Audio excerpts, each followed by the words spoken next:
ஹல்லேலூயா, ஹல்லேலூயா. இயேசு கிறிஸ்துவின் நாமத்தினாலே உங்கள் அனைவரையும் நான் அன்போடு வாழ்த்தி வரவேற்கிறேன். பெண்கள் தினம்.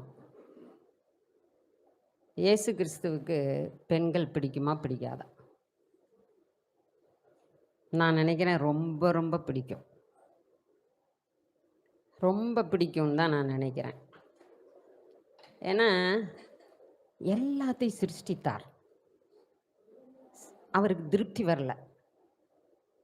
எல்லாத்தையும் சிருஷ்டித்துட்டு எல்லாம் நல்லா இருக்கு நல்லா இருக்கு நல்லா இருக்குன்னு சொன்னார். ஆதாமையும் உருவாக்கினார். அப்பவும் அவருக்கு திருப்தி வரல. ஏதோ ஒரு குறை காணப்பட்டது. அதனால் ஏவாளை ஒரு துணையை உருவாக்கணும், ஒரு பெண்ணை உருவாக்கணும். ஏன் ஆணையை உருவாக்கலாமே? அது நல்லா இருக்காது. பெண்ணை உருவாக்கணும் அப்படிங்கிற முடிவில் அவர் விலா எலும்பிலிருந்து எடுத்து உருவாக்கினார். ஃபஸ்ட் ஆப்ரேஷன் பண்ணுறார் ஏசப்பா. ஆகவே பிரியமா அப்போ தான் அது எல்லாம் திருப்தி ஆயிடுச்சு. அவருக்கு எல்லாம் நல்லா இருக்குன்னு சொல்கிறார். அப்புறம் ஓய்ந்துட்டாராம், ஓய்வு நாள். பிரியமானவர்களே, கர்த்தர் பெண்களை ரொம்பவும் நேசிக்கிறார். அவர் இருதயத்தில் ஒரு இடம் பெண்களுக்கு உண்டு. ஆகவே நாம் கலங்கக்கூடாது. ஒரு நிமிடம் கண்களை மூடி நாம் ஜெபம் செய்வோம்.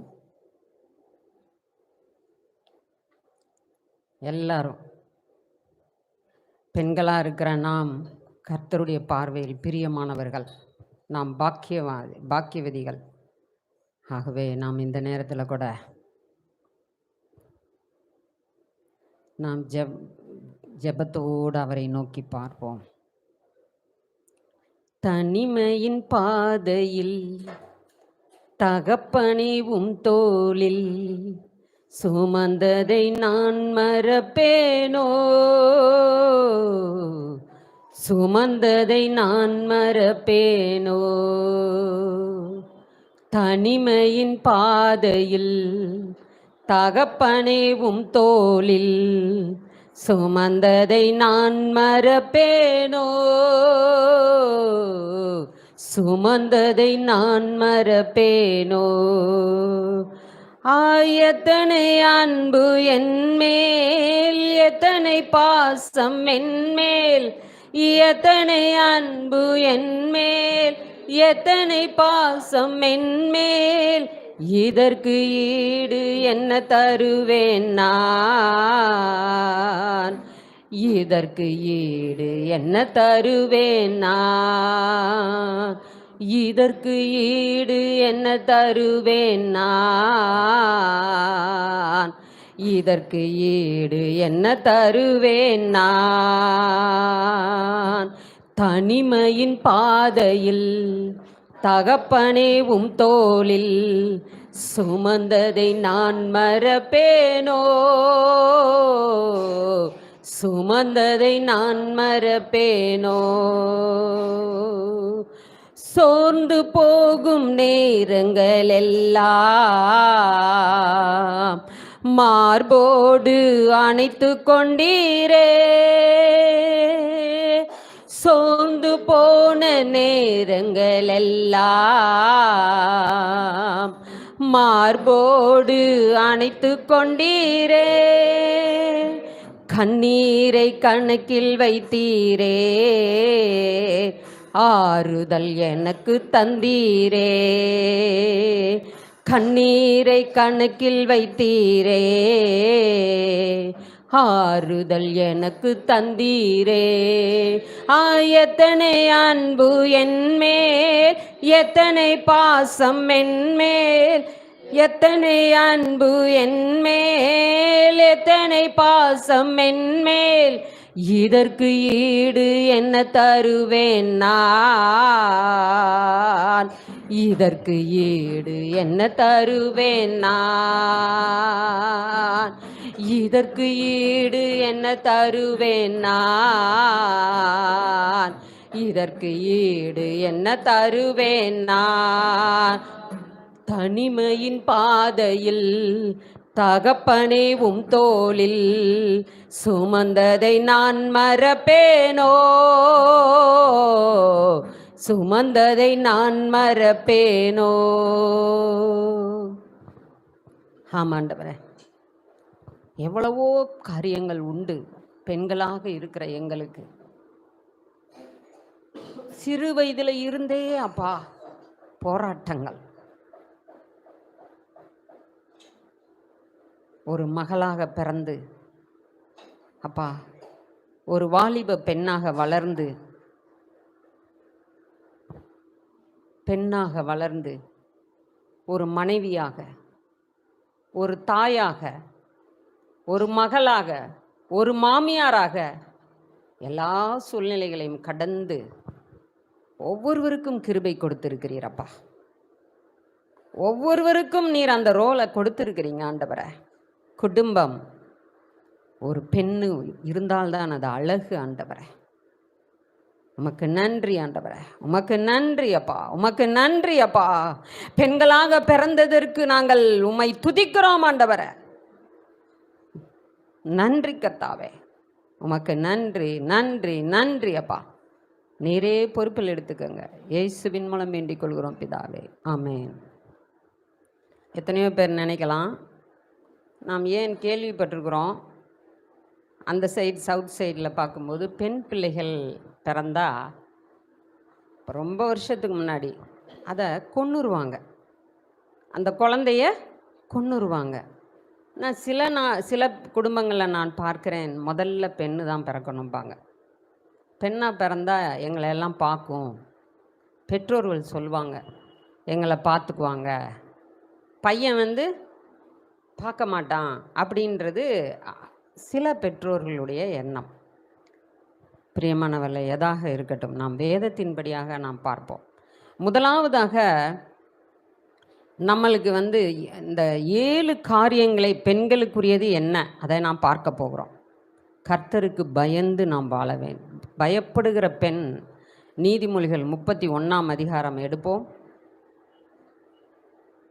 நீதிமொழிகள் 31:30. சௌந்தரியம் வஞ்சனையுள்ளது, அழகும் வீண், கர்த்தருக்கு பயப்படுகிற ஸ்திரீயே புகழப்படுவாள். அதுதான் ஒரே காரியம். ஒரு பெண் புகழ்ச்சியாக இந்த உலகத்தில் வாழணுமா, ஏதாவது வரலாறு படைக்கணுமா, சாதனை புரியணுமா, உன் பேர் வந்து நிலை நிற்கணுமா, கர்த்தருடைய நாமம் உன் மூலமாக மகிமைப்படணுமா, நீ கர்த்தருக்கு பயந்து நடக்கணும். அதுதான் கர்த்தருக்கு பயப்படுகிற மகளாய் நீ காணப்பட வேண்டும். எல்லாவற்றிலும் கர்த்தருக்கு பயந்து நடக்கணும். அதை விட்டுட்டு நான் புகழ்ச்சியாக இருக்கணும், நான் இப்படி இருப்பேன், நான் அப்படி இருப்பேன், நான் படிப்பேன், நான் பட்டம் பெறுவேன், நான் நல்ல ஐஸ்வர்யவான கல்யாணம் பண்ணுவேன், எனக்கு 10 வீடு இருக்கணும், ஒன்றும் பிரயோஜனம் இல்லை. கர்த்தருக்கு பயப்படுகிற ஸ்திரீ தான் புகழப்படுவாள். பெண்களுக்கு வந்து அட்மினிஸ்ட்ரேஷன் ஸ்கில் இருக்குது. நீதிமொழிகள் 31ஆம் அதிகாரம் ஃபுல்லாக படித்தோம்னா ஒரு பெண் நிர்வாகத்தன்மையில் பெஸ்ட்டாக இருப்பாங்க. ஆனால் ஆண்கள் என்ன பண்ணுவாங்க தெரியுமா, குடும்பத்தில் ஃபுல்லாக எல்லாத்தையும் அவங்க கண்ட்ரோலில் வைக்கிறதுக்கு சில குடும்பங்களில் நினைப்பாங்க.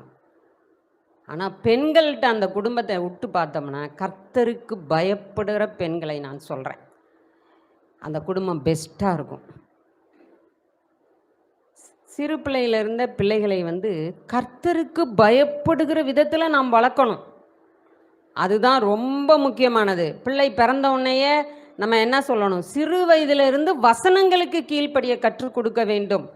பெரியவர்களுக்கு எப்படி மதிப்பு கொடுக்கணும், எப்படி ஜெபத்தில் இருக்கணும், காலையில் எழும்பி என்ன செய்யணும், முதலாவது வேதத்தை எடுத்து வாசிக்கணும், பெரியவர்களுக்கு கனப்படுத்தணும், பிரைஸ் தி லார்ட் சொல்லி கொடுக்கணும். இதெல்லாம் நாம் பரிசுத்தம் என்ன என்பதை கற்றுக் கொடுக்க வேண்டும். பிள்ளைகளுக்கு எந்த ஃப்ரெண்ட்ஸோடு சேரணும், கர்த்தரை விட்டு விலகுகிற காரியங்கள் என்ன, அதை எல்லாத்தையும் சொல்லி கொடுக்கணும். ஃப்ரெண்ட்ஸ் தான் முக்கியமாக பிள்ளைகளை கெடுக்கிறது. கர்த்தருடைய வழியில் இல்லாமல் கெடுக்கிற காரியம் யாருன்னா ஃப்ரெண்டு தான். அது நன்றாக நாம் புரிந்து கொள்ள வேண்டும். அவங்கக்கிட்ட இருந்து தான் பழக்கங்களை கொண்டு வந்து வீட்டுக்கு கொண்டு வருவாங்க. ஆகவே நாம் அதில் கவனமாக இருக்க வேண்டும். இந்த இடத்துல நாம் பார்க்கும் பொழுது யோவான் 2ஆம் அதிகாரத்தில் நாம் பார்க்குறோம், இயேசு கிறிஸ்து வந்து கானாவூர் கல்யாணத்துக்கு அழைக்கப்பட்டிருக்கிறார். அவர் போகிறாங்க. அப்போது வேலை வரல, அவர் ஊழியத்தில் இறங்கல.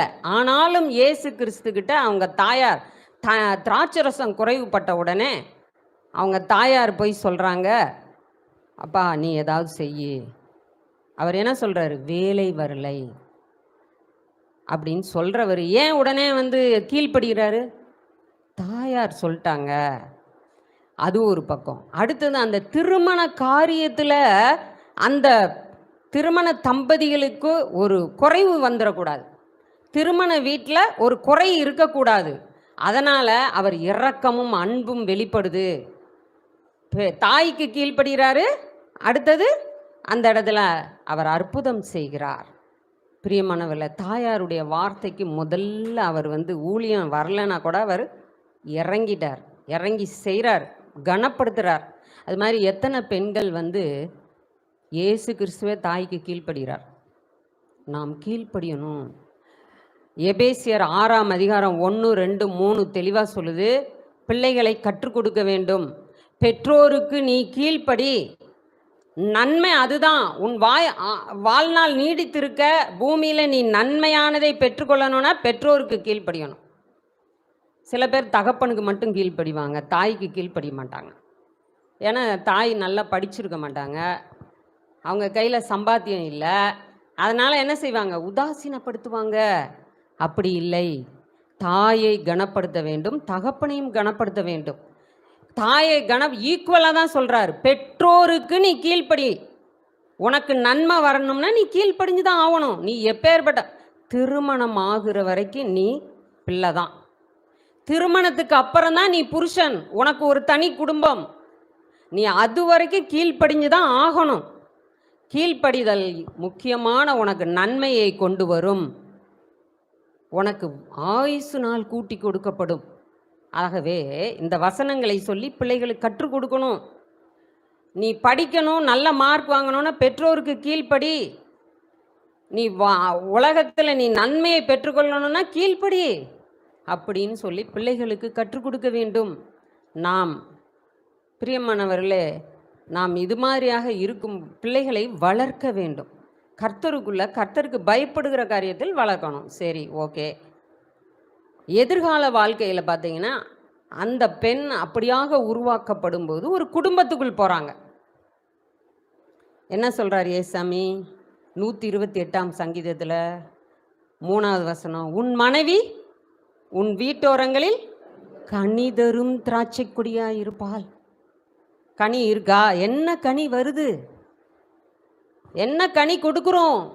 குடும்பத்துக்குள்ளே போய், அடுத்த குடும்பத்துக்குள்ளே போய் கல்யாணம் ஆனவுடனே என்ன கனி கொடுக்குறோம்?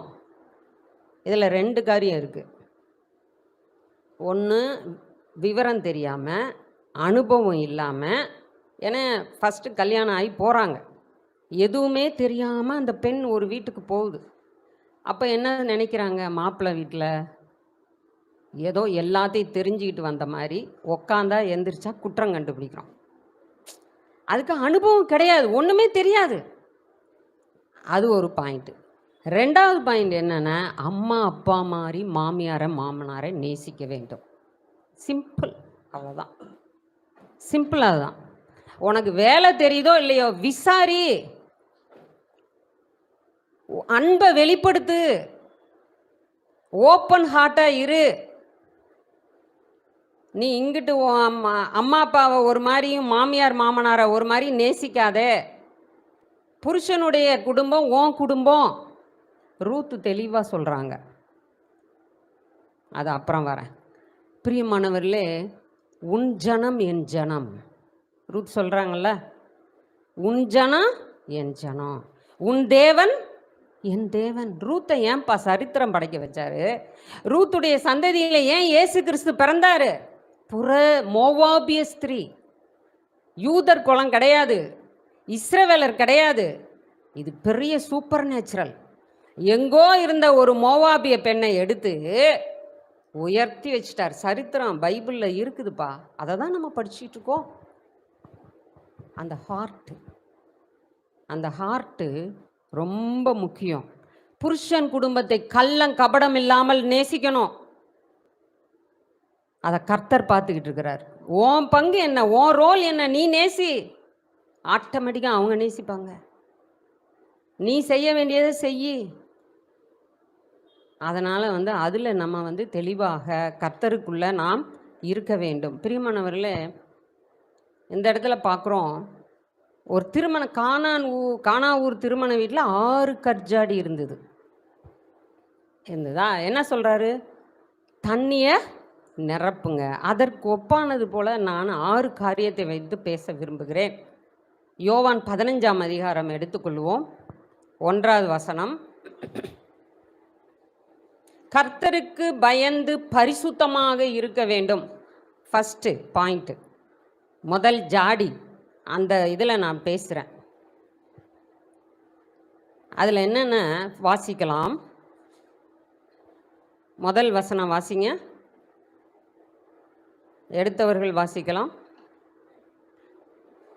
யோவான் 15. ம் ம் ம் ம் ம் ம் ஓகே, போதும். நான் என்ன சொல்லியிருக்கிறேன்? பெண்கள் திராட்சை கொடிகள். இப்போ இந்த இடத்துல பார்க்குறோம், கனி அதிகமாக கொடுக்கணும். கனி கொடுக்கணும். என்ன கனி கொடுக்குறோம்? கசப்பு கனியா, இல்லை புளிச்ச கனியா, இல்லை என்ன சொல்கிறது, கெட்டு போனதா? கிடையாது.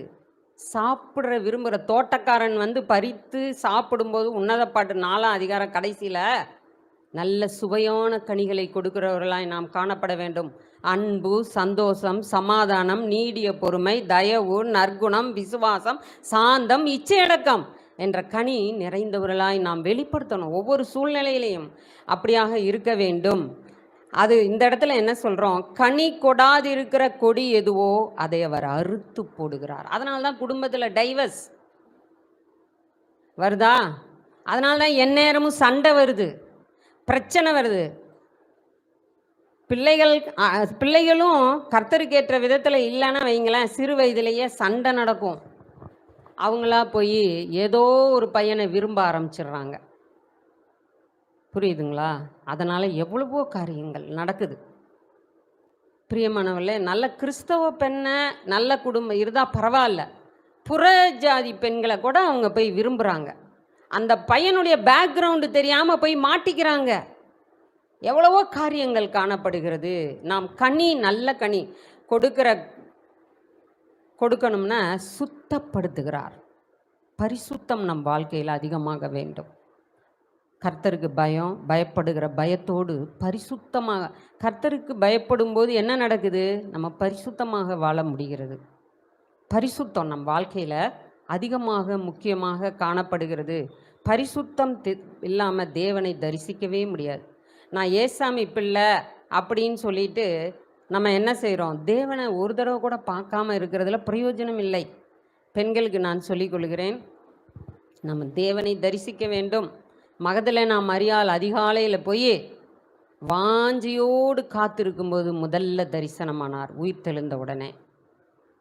பிரியமானவர்களே, இயேசு கிறிஸ்து ஸ்திரீகளை நேசிக்கிறார். சமாரிய ஸ்திரீகிட்ட போய் சுவிசேஷத்தை சொல்கிறார். கிராமமே ரட்சிப்புக்குள்ளே வந்துச்சு. ஏன் ஒரு பையன்கிட்ட போய் சொல்ல வேண்டியதானே? அந்த ஊரில் இருக்கிற ஒரு பையனை கூப்பிட்டு, அவருக்கு தெரியும் பெண்கள் அதை அப்படியே நம்பி அப்படியே சொல்லுவாங்கன்னு தெரியும், சீக்கிரமாக போய் சொல்லிடுவாங்க. ஆகவே அந்த சமாரிய ஸ்திரீகிட்ட சொல்கிறார். அப்புறம் ஆகவே பிரியமானவர்களே, இந்த இடத்துல பார்க்கும்போது பரிசுத்தம் ரொம்ப முக்கியம். பரிசுத்தம் இருக்குமா? அந்த நம்மள்கிட்ட கலைகள், வேண்டாத காரியங்கள் எல்லாம் இருக்கும்போது அந்த செடியை நெருக்கிறோம், கொடியை நெருக்கிறோம், கனி வராது. ஆக மாதிரி தான் தேவையில்லாத காரியங்கள் நம்ம வாழ்க்கையில் இருக்கும். நான் கோவப்பட்டுக்கிட்டே இருந்தால் எப்படி கனி கொடுக்க முடியும்? சாந்தம்ங்கிற கனி எப்படி வெளிப்படும்? அன்புங்கிற கனி எப்படி வெளிப்படும்? முடியாது. நீடிய பொறுமை எப்படி இருக்கும்? இருக்காது. பிரியமானவர்களே, நம் கனி நல்ல கனியாக கொடுக்க வேண்டும். ஒவ்வொரு நாளும் தோட்டக்காரர் நிற்பார் இயேசு கிறிஸ்து. இந்த மகள் இன்னைக்கு எத்தனை காரியங்கள் கனி கொடுக்குறா பாப்பாரு.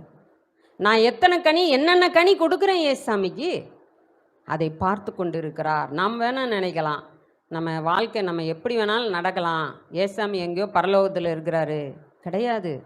நம்ம சாதாரண காரியங்கள்லாம் கம்ப்யூட்டர்லையும் மொபைல்லையும் அப்படியே ஒவ்வொரு செகண்டையும் நம்ம என்னென்னமோ எல்லாத்தையும் ரெக்கார்ட் பண்ணுறோம். ஏசாமிக்கு பெரிய டேட்டா வச்சுருக்கிறாரு. எல்லாத்தையும் அவர் க்ளீனாக நோட் பண்ணியே வச்சுருப்பார். பிரியமானவர்கள், அடுத்தபடியாக நான் பார்க்குறோம் நிலைத்திருத்தல். இன்னொரு பாயிண்ட் சொல்லலாம்னா ஐக்கியம், ஒருமனப்பாடு, இதெல்லாம் இதுக்கு சொல்லலாம். நிலைத்திருத்தல் நம் வாழ்க்கையில் இது வசனம் இப்போ வாசிக்கலாம். 5வது வசனம். ம் ம் ம் ம் ம் ஒன்றும் செய்யக்கூடாது. அவ்வளோதான். என்னில் நிலச்சிருங்கப்பா, என்கிட்ட ஐக்கியமாக இருங்க, என்கிட்ட ஒன்னஸாக இருங்க. ஒரு மனதோடு நாம் கர்த்தரை பின்பற்றுகிறவர்களாய் நிலைச்சு நிற்கும்போது மிகுந்த கனிகளை கொடுப்போம். இப்போ அதே இது குடும்பத்துக்கு எடுப்போம். ஏன்னா பைபிள் வேதம் சொல்லுது புருஷன் சபை கிறிஸ்து அப்படின்னு சொல்கிறார். ஆகவே நம்ம குடும்பத்தில் எடுத்துப்போம். பெற்றோருக்கு பிள்ளைகளுக்கு இடையில் ஐக்கியம் இருக்கா? பெற்றோர் சொல்கிறத பிள்ளைங்க கேட்குறாங்களா? அது முக்கியம். அப்புறம் திருமணத்திற்கு பிறகு பார்க்கும்போது பெண் பிள்ளைகள் புருஷனுக்கு கீழ்ப்படியணும். வசனம் சொல்லுது, அப்படி தானே சொல்லுது. கர்த்தருக்குள் கீழ்ப்படின்னு சொல்லியிருக்கு. சினிமா கூப்பிட்டா போகலாமா? ஒரு டவுட் வருது இல்லை? இப்போ புருஷன் குடிச்சிட்டு வரான், ஏப்பா அங்கே உள்ளுக்கு ஃப்ரிட்ஜில் நான் பாட்டில் வச்சுருக்கேன், எடுத்துகிட்டு வா, அந்த ஒரு டம்ளர் ஊற்றி கொடுக்கலாமா? கொடுக்கவே கூடாது. கர்த்தருக்குள் கீழ்ப்படியணும். உன் புருஷன் பைபிள் படிக்காமல் இருந்தால் சொல்கிறபடி நம்ம கேட்கணும்னு அவசியமே கிடையாது. வசனத்தின்படி நடக்கணும். வசனத்தின்படி நடந்து சொல்கிற ஆலோசனைகளை தான் நம்ம கேட்கணும். அதுக்கு உதாரணமாகவே அனனியா சப்பீரால் மாட்டினாங்க.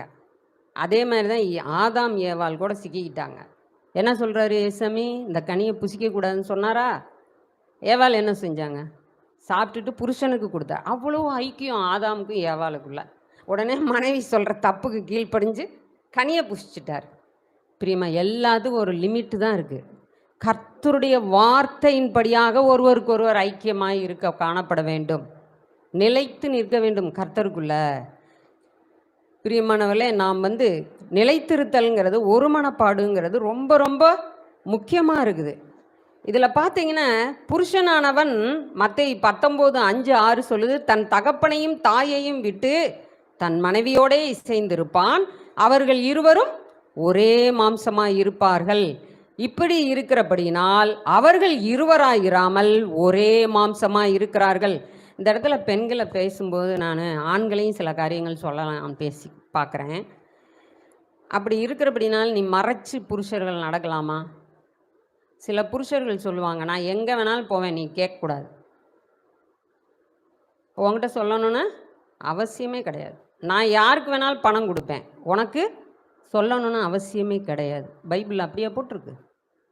2 பேரும் ஒரே சரீரம். ஆசீர்வாதம் வேண்டுமானால் ஒருவருக்கொருவர் கீழ்ப்படியணும். பைபிளில் வசனம் எபேசியர் 5:21 என்ன சொல்லுது? தெய்வ பயத்தோடே ஒருவருக்கொருவர் கீழ்ப்படிந்து இருக்கணும். பரிசுத்தத்தில் கீழ்ப்படியணும், தேவனை தேடுறதுல கீழ்ப்படியணும், காணிக்க கொடுக்கறதுல ஒருமனப்படணும், அன்புல எல்லாரும் ஒருவருக்கொருவர் விட்டு கொடுக்கணும், தாழ்மை இருக்கணும்.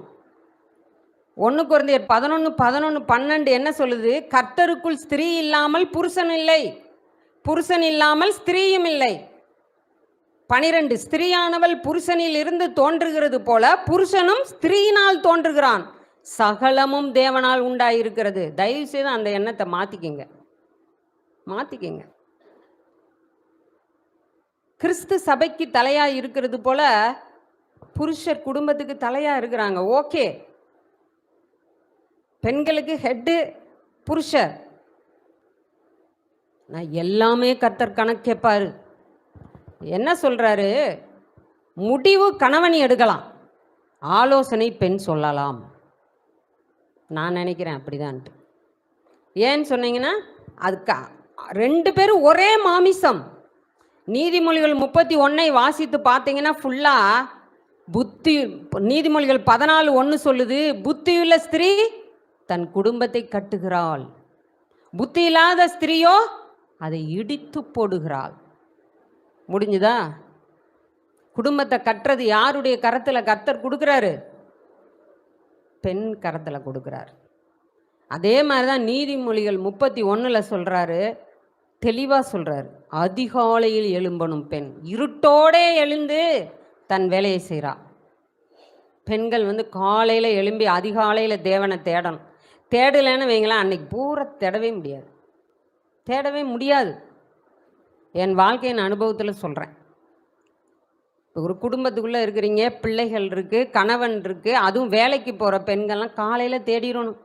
இல்லைன்னா அப்படியே டைம் போய்கிட்டே இருக்கும். ஒவ்வொரு வேலையாக வரும். அம்மாம்பாங்க, அப்புறம் மனைவி கணவர் அப்புறம் கூப்பிடுவாங்க, மாமனார் மாமியார், எல்லா காரியம் இருக்குது. ஒன்றுமே இயேசுவை தேட முடியாது. அதிகாலையில் தேடணும். தேடிட்டோம்னா நம்மளுக்கு ஆசீர்வாதம். வீட்டில் அவங்க தான் குடும்பத்தில் நிறைய காரியங்களை என்ன செய்கிறாங்க, சேர்த்து வைக்கிறாங்க. நீதிமொழிகள் 33:1 வியாபார கப்பல். பெண்கள் யாராம்? வியாபார கப்பல். மைண்டுக்குள்ளே என்ன செய்யலாம்? நிலத்தை வாங்குகிறாள்.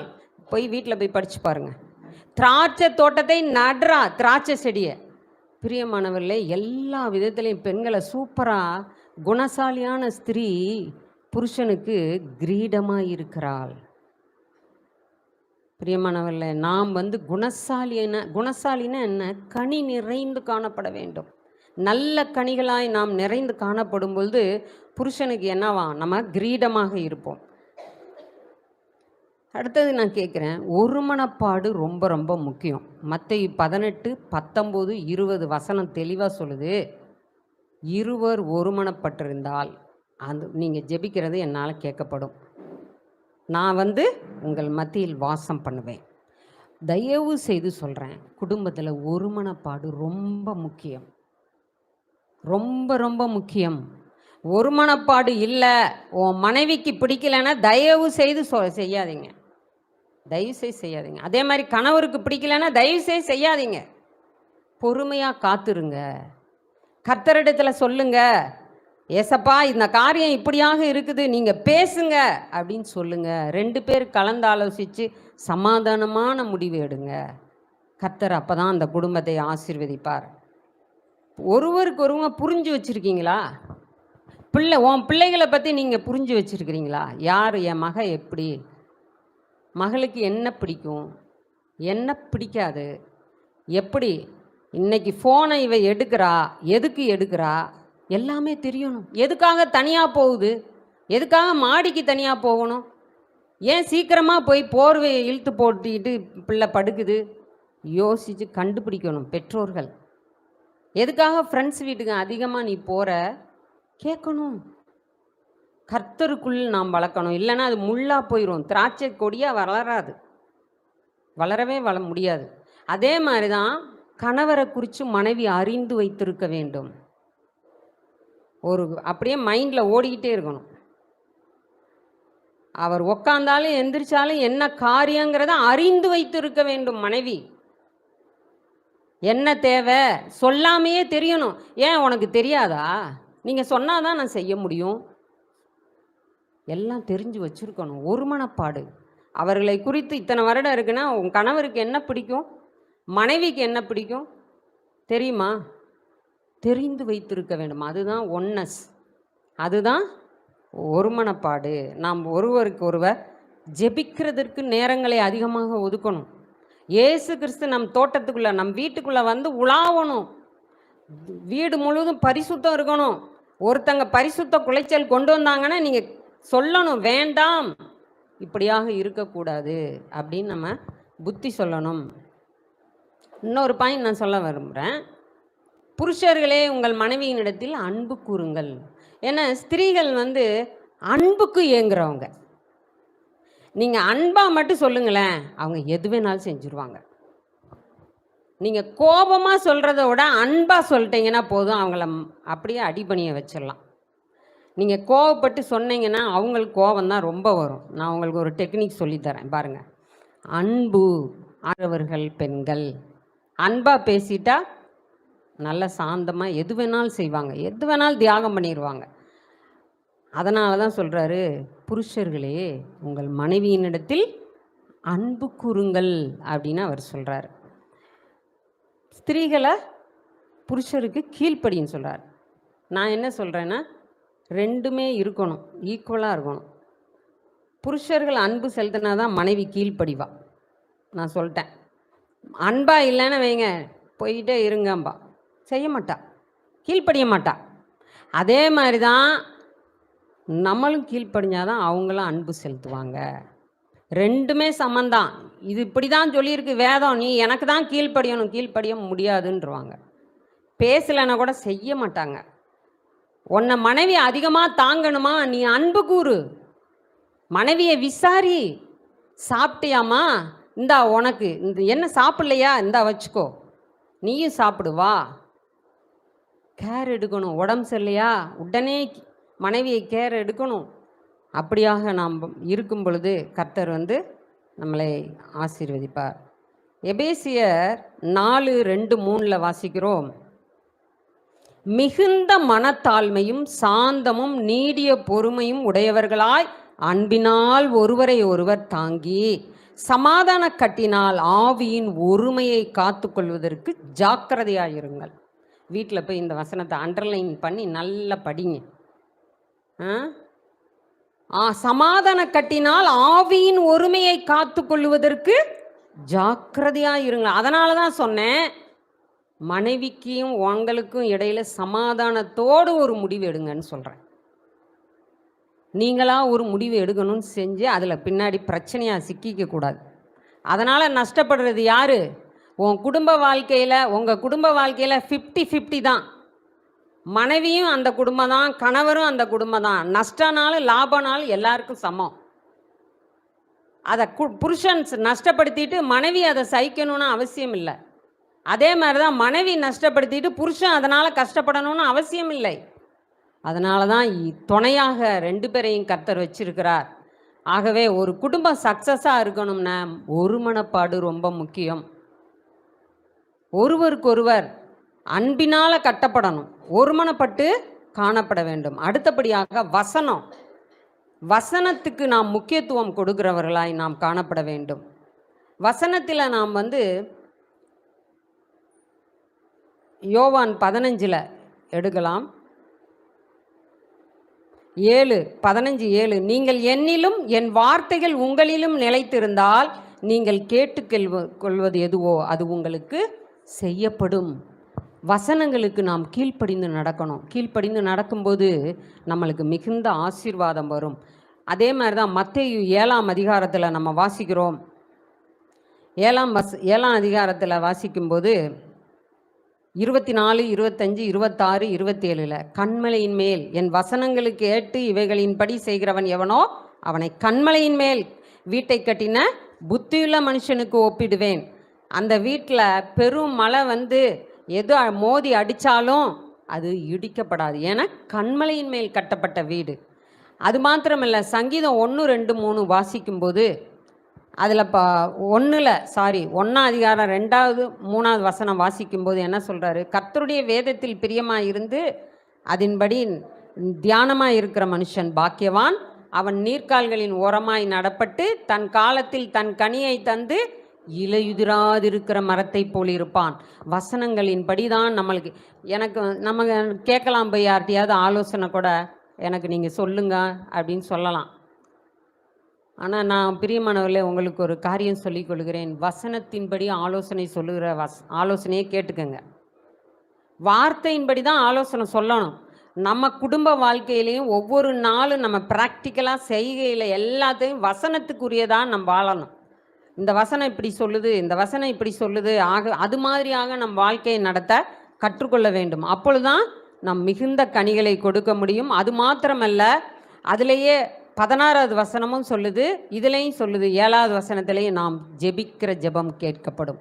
நாம் கேட்டுக்கொள்வது எதுவோ அதை நாம் பெற்றுக்கொள்வோம். அடுத்தபடியாக பார்க்கும்போது அன்பு. அதான் அன்பை பற்றியும் நான் சொல்லிட்டு தான் இருந்தேன். பிதா என்னில், யோவான் 15:9 வாசிக்கிறோம், பிதா என்னில் அன்பாய் இருக்கிறது போல நானும் உங்களில் அன்பாய் இருக்கிறேன், என்னுடைய அன்பிலே நிலைத்திருங்கள். 10வது வசனம், நான் பிதாவின் கற்பனைகளை கைக்கொண்டு அவருடைய அன்பிலே நிலைத்திருக்கிறது போல நீங்களும் என் கற்பனைகளை கைக்கொண்டிருந்தால் என்னுடைய அன்பிலே நிலைத்திருப்பீர்கள். அதனால் என்ன கிடைக்குமா? 11, என்னுடைய சந்தோஷம் உங்களில் நிலைத்திருக்கும்படிக்கும் உங்கள் சந்தோஷம் நிறைவாயிருக்கும்படிக்கும் இவைகளை உங்களுக்கு சொன்னேன். நம்ம வாழ்க்கையில் ஏன் சந்தோஷம் இல்லை? குறைவு, அன்பு குறைவு. என்னுடைய வாழ்க்கையில் பார்த்தீங்கன்னா எனக்கு தாயார் கிடையாது, மாமியார். எனக்கு நல்ல ஒரு மாமியாரை கர்த்தர் கொடுத்தார். திருமணத்திற்கு பிறகு பார்த்தீங்கன்னா ரொம்ப ஐக்கியமாக இருப்போம். முதலாவது நான் நல்லா அவங்கள்ட்ட அட்டாச்ட் ஆகிட்டேன். அவங்க வீட்டுக்கு வந்தாங்கன்னா நான் அவங்களுடைய நேரத்தை ஸ்பெண்ட் பண்ணுவேன், ரொம்ப நேரம் ஸ்பெண்ட் பண்ணுவேன், நல்லா பேசுவேன், ஓப்பனாக பேசுவேன், அம்மா அம்மான்ட்டு எது வேணாலும் நான் அது மாதிரி அவங்களும் என்கிட்ட பழக ஆரம்பிச்சிட்டாங்க. ரொம்ப ஐக்கியமாக இருப்போம், மரியாதையோடு கனத்தோடு நான் காணப்படுவேன். அப்புறம் கொஞ்சம் வருஷத்துக்கு அப்புறம் லிட்ரலாகவே ஒரு மக மாதிரி தாய் மாதிரி தான் நான் பழகணும். நான் கோவப்பட்டாலும் அவங்க சிரிச்சுக்குவாங்க. அவங்க அதே மாதிரியாக அவங்களும் என்கிட்ட உரிமையாக சொல்லுவாங்க. எங்களுக்கு எதுவுமே மறைவானது கிடையாது. ஒரு மகளும் தாய் மாதிரி தான் இருந்தோம். எனக்கு பிடிக்கும்னா அவங்க அங்கேருந்து சொல்லுவாங்க, கொடுத்து அனுப்புவாங்க. அது மாதிரியாக நான் அவங்கள ரொம்ப மிஸ் பண்ணுறேன். எங்கள் மாமியார் எனக்கு ரொம்ப சந்தோஷமானவங்க. எனக்கு உடல்நிலை சரியில்லைன்னா ஓடி வருவாங்க, முதலாவதாக ஓடி என்னை கேர் எடுப்பாங்க, என்னை ரொம்ப நல்லா பார்த்துக்கிட்டாங்க. ஆகவே பிரியமானவர்களே, நம்மளுக்கு அன்பை நாம் செலுத்த வேண்டும். அவர்களுடைய இருதயத்தில் நம்ம இடம் பெற்றுக்கணும். மாமனார் மாமியார்னு சொன்னால் அவர்களுடைய இருதயத்தில் நாம் இடம் பெற்றுக்கொள்ள வேண்டும். முதலாவது திருமணமாகி போன உடனே நம்மளும் அதுக்கு ஒத்துழைச்சு அவங்களோட ஐக்கியமாக இருக்கும் பொழுது அவங்களும் அந்த அன்பை செலுத்துவாங்க, நம்மக்கிட்ட அன்பாக இருப்பாங்க கட்டாயமாக. அதில் வித்தியாசமே கிடையாது. அது மாதிரியாக நாங்கள் உட்காந்து பேசுவோம். என் கணவரை விட என்னை அதிகமாக நேசிக்க ஆரம்பித்தார்கள். பிரியமானவர்களே, சொல்லுவாங்க, நீ வண்டியில் ஏறலைன்னா அந்த வண்டியை எடுக்கக்கூடாதும்பாங்க. அந்த மாதிரி சொல்லுவாங்க. காருக்கு சொல்லுவாங்க, நீ காரில் போகலைன்னா கார் எதுக்கு எடுக்கணும், கார் எடுக்காத அப்படிம்பாங்க. பிரியமானவர்களே, அது மாதிரியாக என்னை ரொம்பவும் நேசித்தார்கள். அன்பிலே ஒருவரில் ஒருவர். அப்போ குடும்பத்தில் சந்தோஷம் இருக்கும். டைரெக்டாக என்கிட்ட ஃபோன் போட்டு எதுனாலும் பேசுவாங்க. இவர்கிட்ட பேசுகிறத விட என்கிட்ட அதிகமாக பேசுவாங்க. சந்தோஷம் நம்ம குடும்பத்துக்குள்ளே வரணும், பிரிவினைகள் வராது. அந்த இடத்துல கணவர்கிட்ட சொல்லிட்ட, மனைவிகிட்ட சொல்லிட்ட அப்படிங்கிற ஒரு பிரிவினை வராது. பிரியமானவர்களே, நாம் டைரக்டாக நாம் ஐக்கியமாக இருக்கும் பொழுது நம்மளுக்கு எந்த பிரிவினையுமே நம்மளுக்கு அந்த இடத்துல காணப்படாது. நாம் உரிமையாக சொல்ல முடியும். அப்படியாக நாம் ஐக்கியம், சந்தோஷம் நம்ம குடும்பத்துக்குள்ளே வரும்.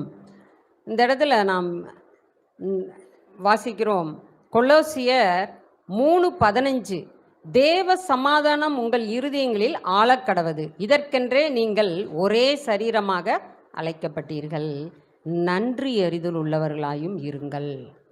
இந்த இடத்துல நன்றி அறிதல் உள்ளவர்களாயும் இருங்கள். அந்த பாயிண்ட்டை பேச விரும்புகிறேன்.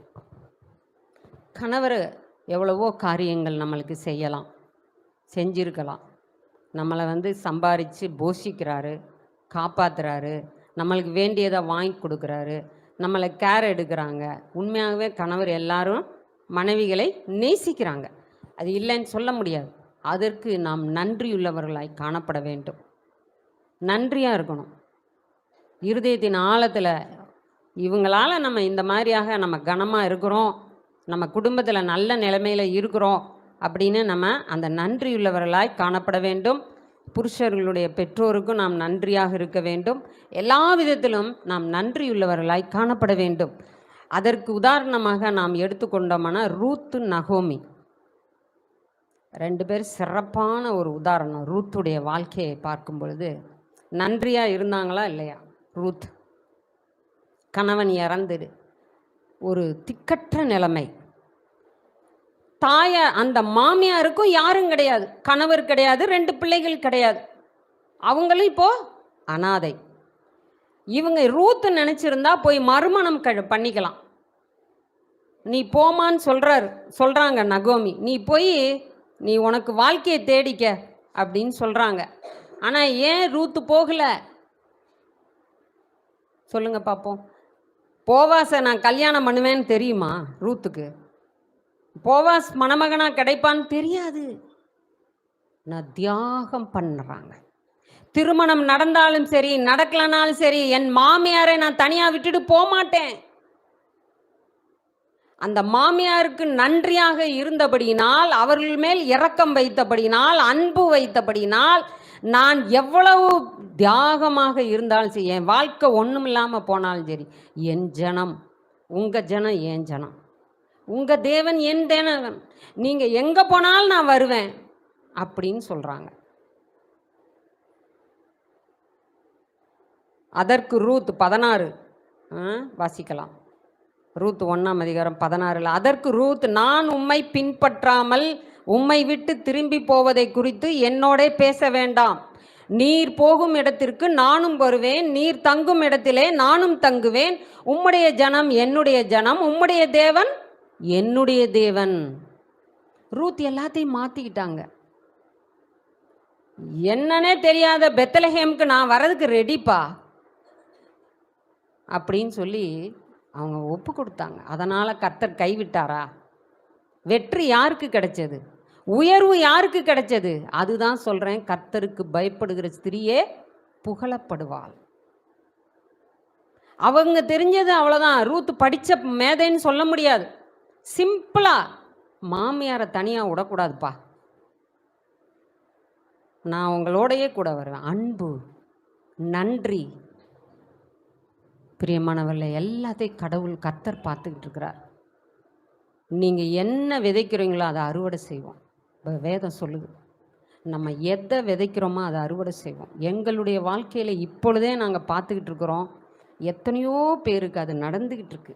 இப்போ பின்னாடி தான் எல்லாம் நடக்கும்னு நம்ம நினைக்க வேணாம். மறித்த உடனே இப்போவே நம் வாழ்க்கையில் நாம் அதை அறுவடை செய்கிறோம்.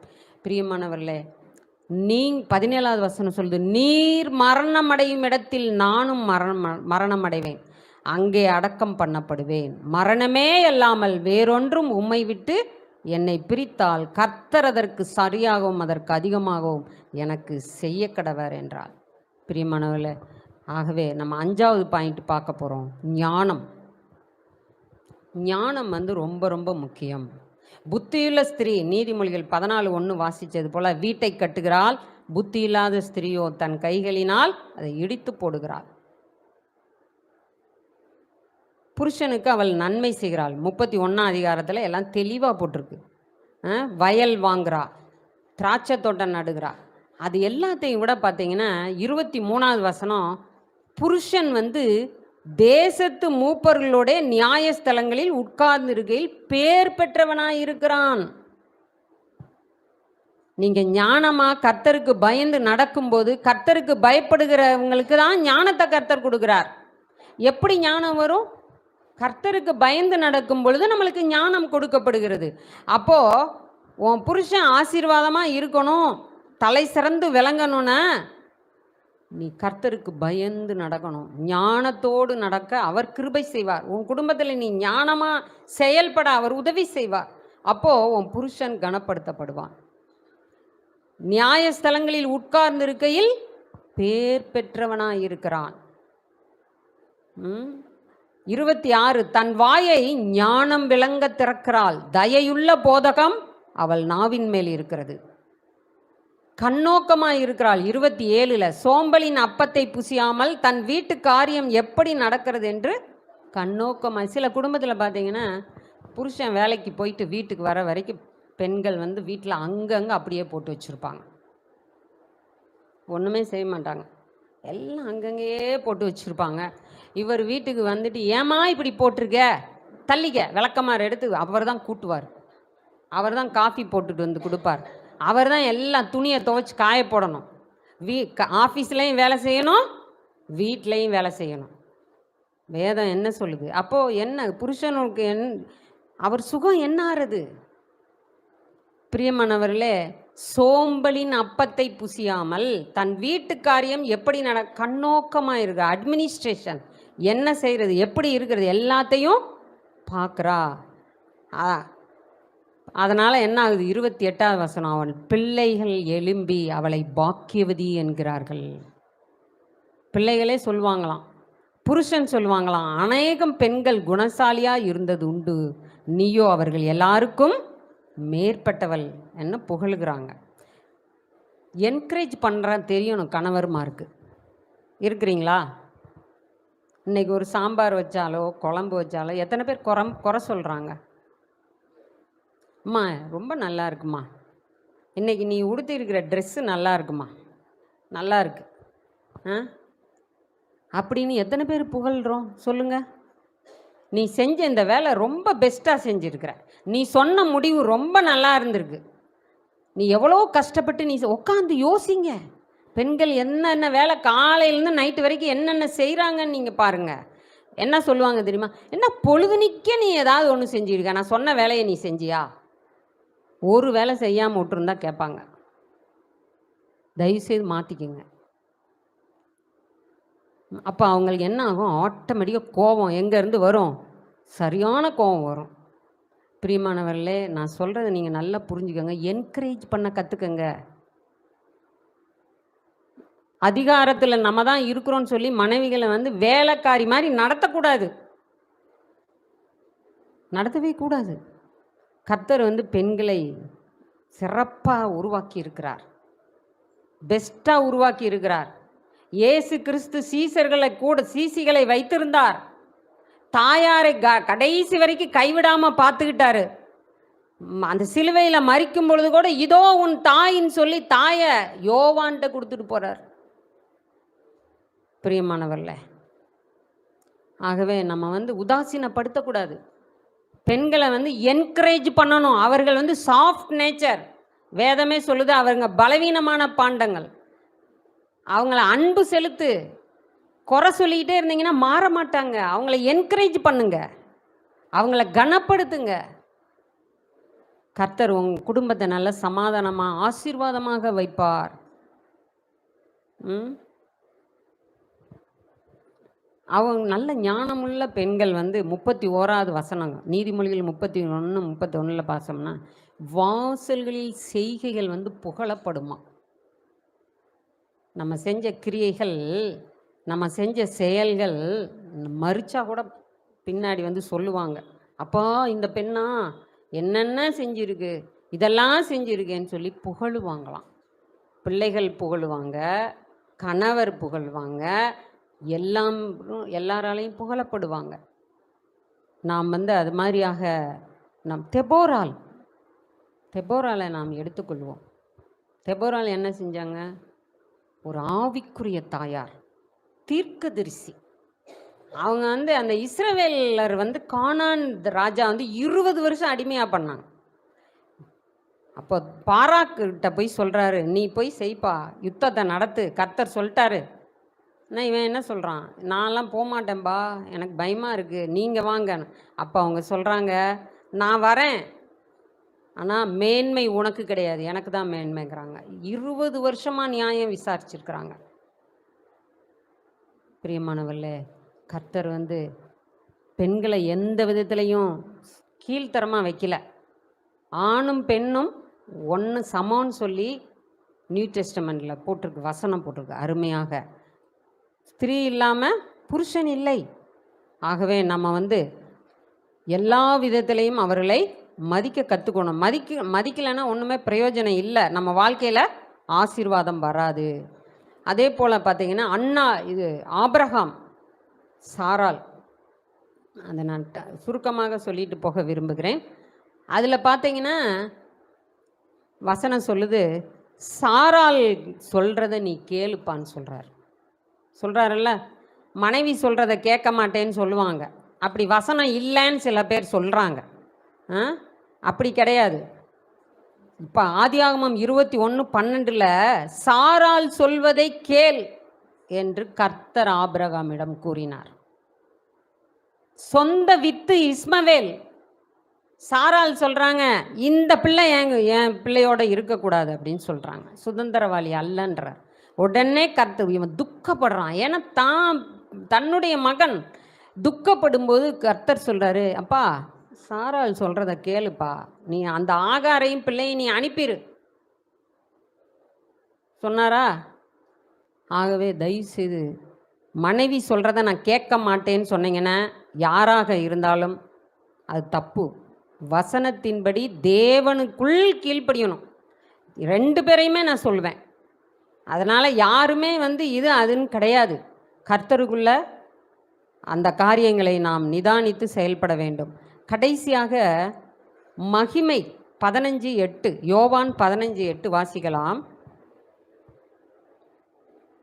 நீங்கள் மிகுந்த கனிகளை கொடுப்பதினால் என் பிதா மகிமைப்படுவார். அல்டிமேட்டாக என்ன, அதில் கடைசியாக என்ன, தேவ நாமம் நம் மூலமாக மகிமைப்படும். அநேகர் சொல்லுவாங்க, சாட்சியை சொல்லுவாங்க, நீங்கள் இவங்க ஏசாம் பிள்ளைங்க, எவ்வளோ கர்த்தர் ஆசீர்வதிச்சிருக்கிறார் பாருங்க அப்படின்னு சொல்லும் விதத்தில் அவர் நாமம் நம்ம மூலமாக மகிமைப்படும். சாட்சியாக நீங்கள் பூமி முழுவதும் சாட்சியாக இருப்பீங்கன்னு சொல்லிக்கிறார் அப்போஸ்தலர் 1:8. இதெல்லாம் ஓகே. யோவான் 2ஆம் அதிகாரத்துக்கு வருவோம். அதில் என்ன சொல்கிறாரு, இந்த 6 கற்சாடியிலையும் தண்ணீரை நிரப்புங்கள். இப்போ தண்ணீருங்கிறது பரிசுத்த ஆவியானவர். நம் வாழ்க்கையில் பரிசுத்த ஆவியானவரை பெற்றுக்கொண்ட குடும்பமாக காணப்பட வேண்டும். பரிசுத்த ஆவியானவர் நம்மளுக்குள் வரும் பொழுது நம்மளுக்கு ஞானம் வரும், அன்பு வரும், எல்லா காரியங்களும் நம்மளுக்கு கீழ்ப்படிதல் வரும். பரிசுத்த ஆவியானவர் நம்மளை மாற்றி விடுவார். அப்பொழுது பூமி முழுவதுக்கும் நம்மளை சாட்சியாக வைப்பார். நீதிமொழிகள் 31:30 படியாக கர்த்தருக்கு பயப்படுகிற ஸ்திரீ புகழப்படுவாள். அதுதான் ஈக்குவேஷன் பெண்களுக்கு. யாராக இருந்தாலும் சரி, நம்ம கர்த்தருக்கு பயந்து நடக்கும் பொழுது பெண்கள் நாம் புகழப்படும், புகழ்ச்சியாக கனமாகவும் நாம் வைக்கப்படுவோம். எல்லாரும் எழும்பி நாம் ஜெபத்தோடு முடிப்போம். ஹல்லேலூயா. உமக்கு நன்றி நன்றி நன்றி நன்றி அப்பா. ஆமாண்டவரே, பெண்கள் சிறப்பானவர்கள் அப்பா. உமக்கு நன்றி நன்றி நன்றி அப்பா. உமக்கு நன்றி. அவமானம் அடைவதில்லை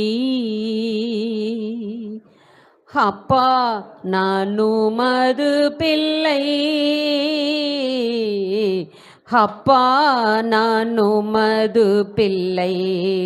ஒரு நாளும் அவமானம் அடைவதில்லை அப்பா, நான் உமது பிள்ளை. ஒரு நாளும் அவமானம் அடைவதில்லை. உம்மைத்தான் நான் பார்க்கின்றேன், பிரகாசம் அடைகின்றேன். உம்மைத்தான் நான் பார்க்கின்றேன், பிரகாசம் அடைகின்றேன். அவமானம் அடைவதில்லை அப்பா, நான் உமது பிள்ளை. அப்பா, நான் உமது பிள்ளை. அப்பா, நான் உமது பிள்ளை. அப்பா, நான் உமது பிள்ளை.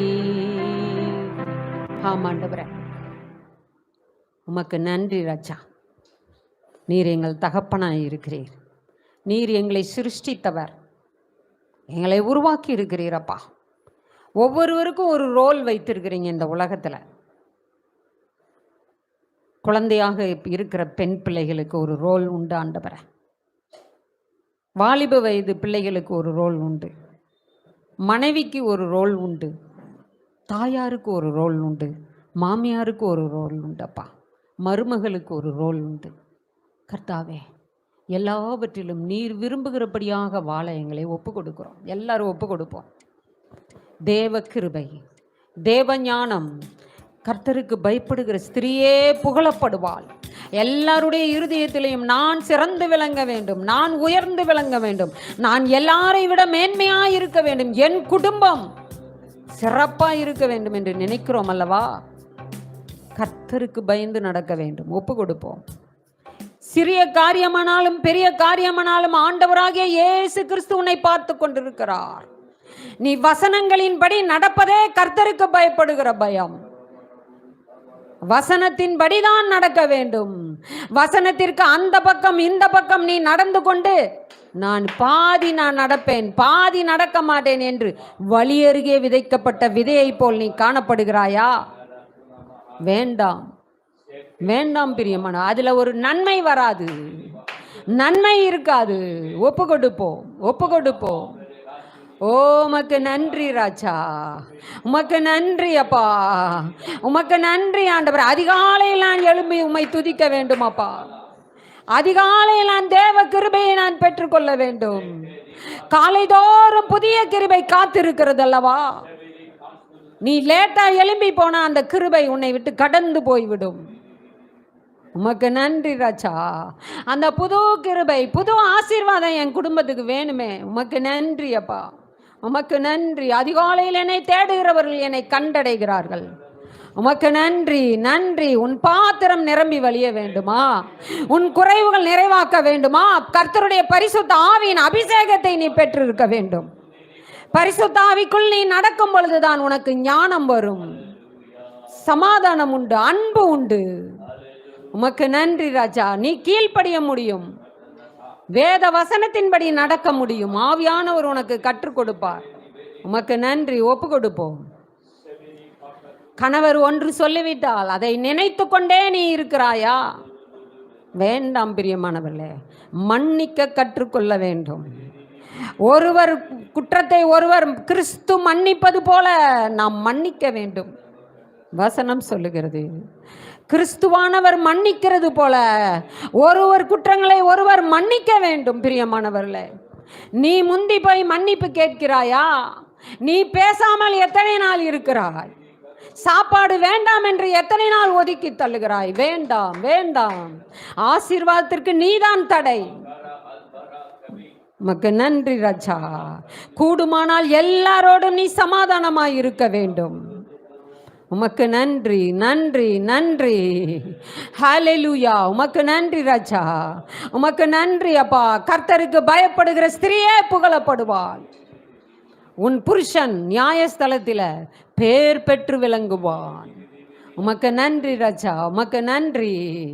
ஆண் என்றும் பெண் என்றும் இல்லை, யூதன் என்றும் அடிமை என்றும் இல்லை. கர்த்தருக்கு முன்பாக எல்லாம் ஒன்றுதான். உமக்கு நன்றி ராஜா, உமக்கு நன்றி. கர்த்தருக்கு பயப்படுகிற ஸ்திரீயே புகழப்படுவாள். உமக்கு நன்றி, நன்றி. கிறிஸ்து சபைக்கு தலையா இருக்கிறது போல புருஷன் மனைவிக்கு தலையா இருக்கிறாள். அப்பதான் மனைவிக்கு கீழே நீ, கணவருக்கு கீழே நீ மனைவி இருக்கும் பொழுதுதான் உனக்கு குடும்பம், உனக்கு அழகு. நீ மேன்மையாக இருக்கணுங்கிறது நினைக்காத. எண்ணத்தை மாற்றிக்கொள், மாற்றிக்கொள். உமக்கு நன்றி. இருவரும் ஒருமனப்பட்டவர்களாய் ஆலோசனையை கேட்டு நடக்க ஒப்பு கொடுப்போம், ஒப்பு கொடுப்போம் வார்த்தையின்படியாக. உமக்கு நன்றி, நன்றி. எல்லாரையும் ஆசீர்வதிப்பீராக. உம்முடைய ஆசீர்வதிக்கிற கரம் ஒவ்வொருவர் மேலும் இறங்கட்டும் என்று நான் செபிக்கிறேன் அப்பா. நிறைவாய் ஆசீர்வதிப்பீராக, நிறைவாய் ஆசீர்வதிப்பீராக. உம்முடைய நாமம் மகிமைப்படுவதாக ராஜா. ஒவ்வொருவரின் வாழ்க்கையில் உம்முடைய சித்தம் மகிமை நிறைவேறட்டும் என்று நான் செபிக்கிறேன். துதி கன மகிமை உமக்கே செலுத்துகிறோம். இயேசு கிறிஸ்துவின் நாமத்தில் செபிக்கிறோம் நல்ல பிதாவே, ஆமென்.